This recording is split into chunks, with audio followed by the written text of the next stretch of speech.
But let's go ahead and listen to Secret Service Director Cheatle right now on Capitol Hill. Testimony to opening statement to 5 minutes, but take all the time that you need.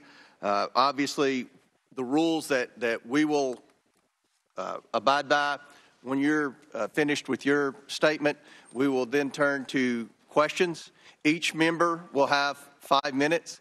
And just a note to the members, I'm going to strictly adhere to the 5 minutes. Once 5 minutes is up, I will hit the gavel.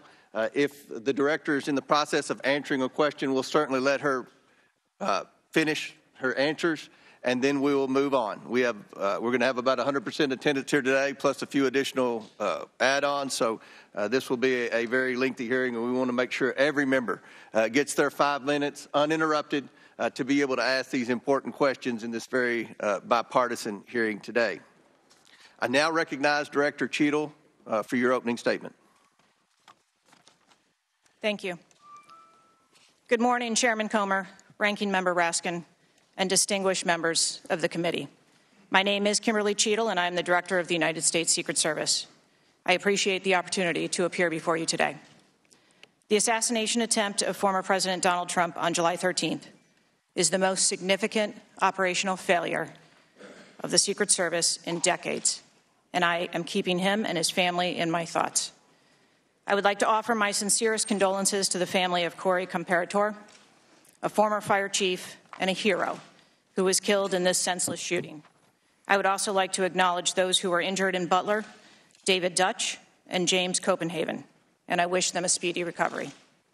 I would be remiss if I did not also extend my condolences on the passing of your colleague, Congresswoman Sheila Jackson Lee. Ms. Jackson Lee was always engaged in the oversight of the Secret Service, and her passing is a great loss to this body. The Secret Service's solemn mission is to protect our nation's leaders. On July 13th, we failed. As a director of the United States Secret Service, I take full responsibility for any security lapse of our agency. We are fully cooperating with ongoing investigations. We must learn what happened, and I will move heaven and earth to ensure that an incident like July 13th does not happen again. Let me state unequivocally, nothing I have said should be interpreted to place blame for this failure on our federal, state, or local law enforcement partners who supported the Secret Service in Butler. We could not do our job without them. We rely on the relationships built over years of working together to secure events and conduct investigations. Our agents, officers, and support personnel understand that every day we are expected to sacrifice our lives to execute a no-fail mission. As witnessed on July 13th, our special agents shielded former President Trump with their own bodies on stage while shots were being fired. Selflessly willing to make the ultimate sacrifice without hesitation, I am proud beyond words of the actions taken by the former president's detail, the counter-sniper team who neutralized the gunman, and the tactical team who was prepared to act.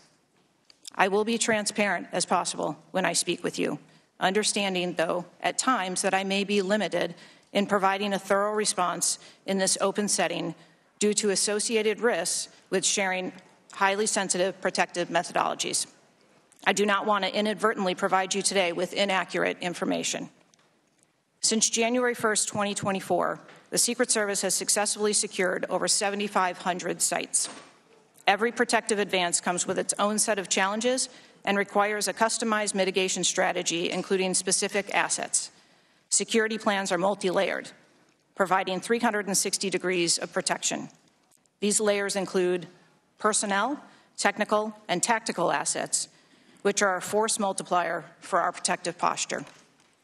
During every advance, we attempt to strike a balance between enabling the protectee to be visible and our protective requirements to be secure. I know this because I have spent 29 years in this agency. I came up through the ranks.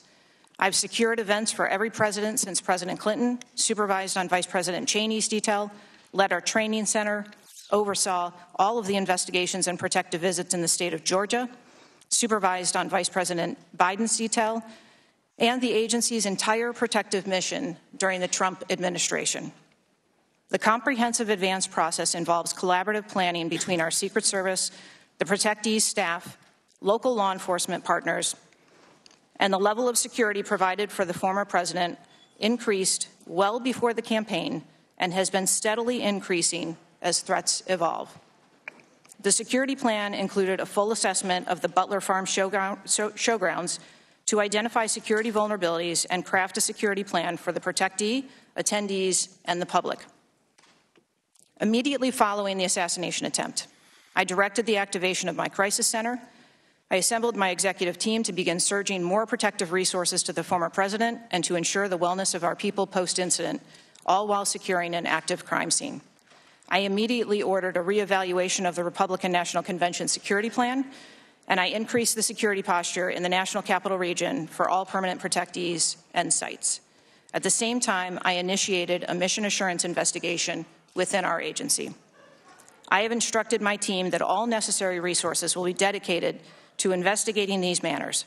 We will not rest until we have explored every option, and we will leave no stone unturned. But I want to be clear. I am not waiting for these investigations to be completed prior to making changes. Over the past 2 weeks, we successfully led the planning and execution of the 75th NATO Summit and the Republican National Convention. Over the next few months, we will implement security plans for the Democratic National Convention, the United Nations General Assembly, and have already begun planning and coordinating the 2025 inauguration. It is now more important than ever for the men and women of the Secret Service to remain resilient and to focus on what is necessary to carry out our critical mission. Our agency needs to be adequately resourced in order to serve our current mission requirements and anticipate future requirements. The Secret Service currently protects 36 individuals on a daily basis, as well as world leaders who visit the United States, like Israeli Prime Minister Benjamin Netanyahu, who arrived in Washington, D.C. today. The coming years will bring an unprecedented heavy protection tempo. I have no doubt that the processes that I have implemented during my tenure as director, in addition to my nearly 30 years of experience in this agency, have positioned the Secret Service to be stronger. Our mission is not political. It is literally a matter of life and death, and the tragic events on July 13th remind us of that. I have full confidence in the men and women of the Secret Service. They are worthy of our support in executing our protective mission. I will now answer any questions that the committee may have. Thank you very much, Director Cheatle. We'll now begin our 5 minutes questions, and I will begin. Just for the record, the Secret Service has an annual budget of around $3.1 billion, and I believe around 8,000 employees. Is that correct? Yes, sir. Obviously, there were many security failures on the day of the attempted assassination and leading up to that day. Let's start with the building that the shooter used to shoot President Trump from. At any point Saturday, did the Secret Service have an agent on top of that roof? Sir, I'm sure, as you can imagine, that we are just 9 days out from this incident, and there's still an ongoing investigation. And so I want to make sure that any information that we are providing to you is factual. You can't, okay. Why did the Secret Service not, can you answer why the Secret Service didn't place a single agent on the roof? We are still looking into the advanced process and the decisions that were made. Okay. Wasn't that building within the perimeter that should be secured? Do we agree with that? The building was outside of the perimeter on the day of the visit. But again, that is one of the things that during the investigation we want to take a look at and determine whether or not other decisions should have been made. One of the things that you said, I believe, in an interview, that there wasn't an agent on the roof because it was a sloped roof. Is that normal, and do you fear that immediately creates an opportunity for future would-be assassins to look for a slanted roof? I mean, this is a huge question that every American has. Why wasn't a Secret Service agent on the roof? And there have been reports that agents were supposed to be on the roof, but it was hot that day and they didn't want to be on the roof. Can you answer any of those questions, Director? So I appreciate you asking me that question, Chairman. I should have been more clear in my answer when I spoke about where we place personnel in that interview. What I can tell you is that there was a plan in place to provide overwatch, and we are still looking into responsibilities and who was going to provide overwatch. But the Secret Service in general, not speaking specifically to this incident, when we are providing overwatch, whether that be through counter snipers or other technology, prefer to have sterile rooftops. Did the Secret Service use any drones for surveillance that day? So again, I'm not going to get into specifics of that day in itself, but there are times during a security plan that the Secret Service does deploy an asset like a drone. There were reports that the shooter used a drone just a few hours before the rally start time. Is that accurate? I have heard those same reports, and again, am waiting for the final report. Do you know, if you can't answer the question, that's your answer. But can you answer this? Do you know, I'm not asking yes or no, but do you know if the shooter used a drone before the shooting? That information has been passed to us from the FBI. How many Secret Service agents were assigned to President Trump on the day of the rally? Again, I'm not going to get into the specifics of the numbers of personnel that we had there, but we feel that there was a sufficient number of agents assigned. There are reports that several agents assigned to the rally on July 13th were temporary agents, agents not normally assigned to President Trump. Is that accurate? What I can tell you is that the agents that were assigned to former President Trump are Secret Service agents that provide close protection to him, and that was what was actual on that day. How many temporary agents were there that day? Quite frequently, sir, during campaign events, the Secret Service utilizes agents from HSI or the Department of Homeland Security. You don't know how many? Supplement you can't answer? Our plan. Have the investigators reconstructed the shooter's precise movements over the past days, weeks, and months? So, again, we need to have confidence that if the FBI is leading this investigation, that they're leading a credible investigation, because there's some of us sitting up here today that don't have a lot of confidence in the FBI. So I will repeat the question. Have the investigators reconstructed the shooter's precise moments over the past days, weeks, and months? I understand your question, Chairman, and I share your concerns about wanting to make sure that we have factual information. The FBI is conducting a criminal investigation. The Secret Service is conducting an internal investigation. There are a number of OIG investigations, and there is the external investigation that the President Last question for me.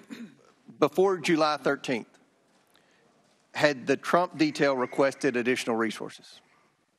What I can tell you is that for the event on July 13th, the details that were the assets that were requested for that day were given.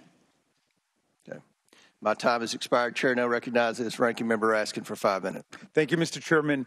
It's been reported that before former President Trump got up on the stage at around 6 p.m. on Saturday, July 13th, that the local police had identified and even photographed. We have been listening to the opening statements of Secret Service Director Cheatle, as well as the first questions from the chair of the Oversight Committee, Congressman Comer. Now Congressman Raskin has the floor. We did hear from Cheatle say that the FBI has passed on information to the Secret Service that the gunman in this case, in the attempted assassination last Saturday, did fly a drone over the area the day prior to the event.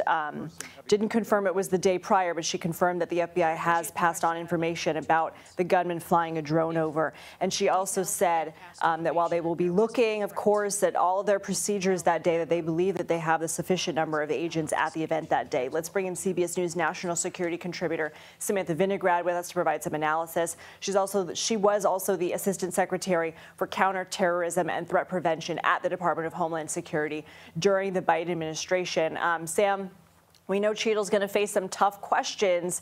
It sounds like, because this is an ongoing investigation, one that the FBI is taking a hold of, I don't know how much information we're going to get out of it. Well, it is unlikely that we're going to get a lot of information today for really two reasons. And I worked very closely with the Secret Service, including on critical protective missions. But in the first instance, a lot of what they do cannot be spoken about in a public setting. That's why typically the Secret Service will request a classified briefing where they can speak about classified information. And why is that? Why can't she answer some of this stuff publicly? They don't want to publicly message what their operational posture looks like, because if they do, that will allow bad actors, whether it be foreign adversaries, criminals, or others, to try to find gaps in the protective posture and to exploit them. And that's why you don't talk about OPSEC or operational security in open settings very frequently. And second, there are conflicting timelines here. The U.S. Secret Service is doing an internal review in addition to the Inspector General, the Department of Homeland Security, and an external investigation, an external review that President Biden announced last week. But those internal reviews do take time. So even if Cheatle had the answers, I'm not confident she would talk about them in an open setting.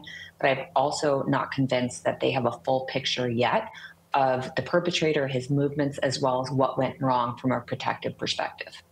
And as part of the latter part of what you just said, I expect that we will get a lot of questions about that building, which was supposedly in the outer perimeter, that inner perimeter secured by Secret Service.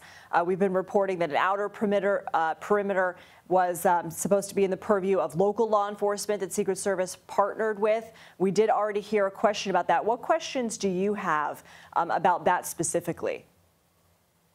Well, I think talking about whose purview something was or wasn't is a bit of a red herring, because at the end of the day, by law, it is a U.S. Secret Service and U.S. Secret Service alone that is responsible for the ultimate protection of the protectee, in this case, Mr. Trump. And while local law enforcement is often used as part of the overall U.S. Secret Service protective plan, the real responsibility does lie with the U.S. Secret Service. And while there were various perimeters, while state and local law enforcement was used in various parts of the protective plan, at the end of the day, it was a failure, as Director Cheatle mentioned. It was a failure of the U.S. Secret Service to ensure that all of the right assets were in the right places. So Cheatle says that the Secret Service protects 36 individuals on a daily basis, including other world leaders like Prime Minister Benjamin Netanyahu, who's going to be coming to the U.S. this week. Earlier, we had an expert on to say some of the questions she could face will be resources. Are they being efficiently managed? Do they need more resources? What do you expect her to say about this, and what do you expect are the hard questions that are going to come out of it? I can say this from having worked hand in hand with the U.S. Secret Service. They don't have enough resources. We are in an unprecedented threat environment. We learned last week that there was another Iranian threat against Mr. Trump, and resources were up there. We're in the middle of election season when various threat streams are at an all-time high. And more generally, the State Department just issued a worldwide threat advisory for the entire world. So the level of threat against protectees has never been higher. And threat actors have never been more agile because of social media, as well as encrypted platforms and access to technology and weapons. So the Secret Service desperately needs more resources because of the heightened threat environment and the season that we're in. Samantha Vinograd, thank you. And we will continue to monitor this hearing and bring you updates as we get them.